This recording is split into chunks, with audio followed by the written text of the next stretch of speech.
Hai teman-teman, saya Agustina. Di sini saya akan menjelaskan mengenai askep klien dengan hepatitis. Apa sih itu hepatitis? Hepatitis merupakan suatu peradangan hati yang dapat disebabkan oleh virus hepatitis B atau VHB, di mana infeksi virus ini dapat mengakibatkan penyakit infeksi pada hati yang berpotensi fatal. Adapun jenis virus hepatitis yang telah diketahui itu virus hepatitis A, virus hepatitis B, C, D, dan E.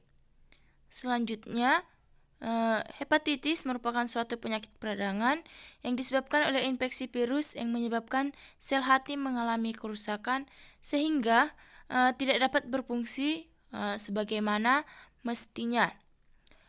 Adapun etiologi dari hepatitis ini yaitu bermacam-macam, akan tetapi penyebab utamanya itu dibedakan menjadi dua, yaitu penyebab virus dan juga penyebab non-virus.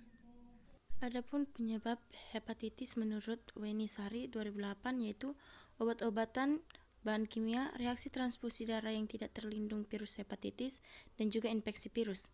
Adapun patofisiologi hepatitis ini merupakan inflamasi yang menyebar dari hepar yang disebabkan oleh infeksi virus dan oleh reaksi toksis yang terhadap obat-obatan dan bahan-bahan kimia.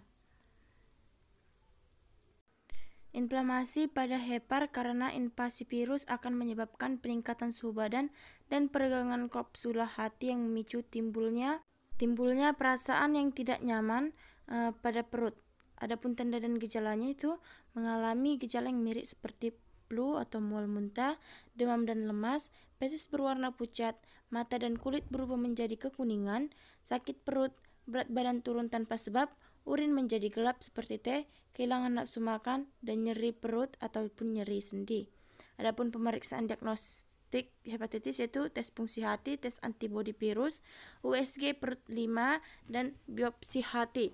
Adapun komplikasi hepatitis merupakan gagal hati, sirosis hati, infeksi lanjutan, kanker hati, kolestasis, glomerulonephritis, siroglobulinemia, ensefalopati hati, hipertensi portal, dan juga porfiria.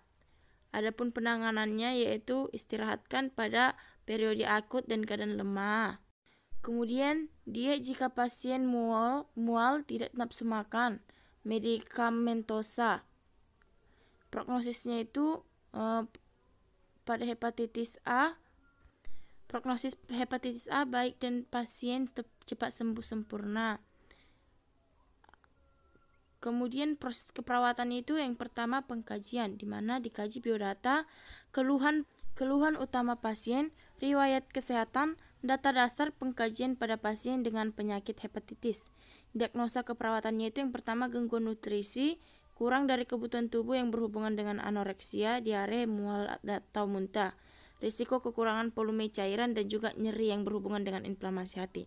Adapun intervensi keperawatan yang bisa diambil yaitu yang pertama risiko gangguan pemenuhan kebutuhan nutrisi yang kurang dari kebutuhan tubuh dengan NOIC itu status gizi, asupan makanan dan cairan. Yang bisa diambil intervensinya itu manajemen nutrisi dan juga pemantauan gizi. Adapun yang kedua itu risiko kekurangan volume cairan, di mana diambil kriteria hasilnya itu keseimbangan cairan hidrasi, status gizi, asupan makanan dan cairan dengan intervensi manajemen cairan. Yang ketiga nyeri yang berhubungan dengan proses patologis penyakit dengan NIC, tingkat nyeri dan tingkat kontrol tingkat kenyamanan dengan NIC manajemen nyeri dan administrasi analgesik. Terima kasih.